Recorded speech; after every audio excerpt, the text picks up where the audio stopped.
A day of celebration as today marks Sarpy County Day at the Kiewit Luminarium. As part of the big day, the museum announced a partnership with tech company Meta.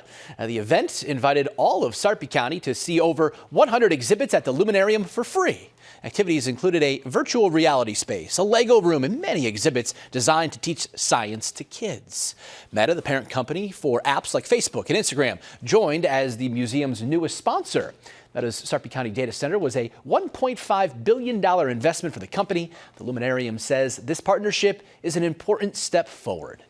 I think being connected to, a company that's also really in the center of a conversation about technology, how we, that's an exciting place for us to be plugged in, and it's an important part of the landscape here. It's showing how the middle of the country is a place that's relevant to the rest of the world. Sounds like a good match, and they hope that their partnership and events like Sarpy County Day will get more kids interested in science and technology field.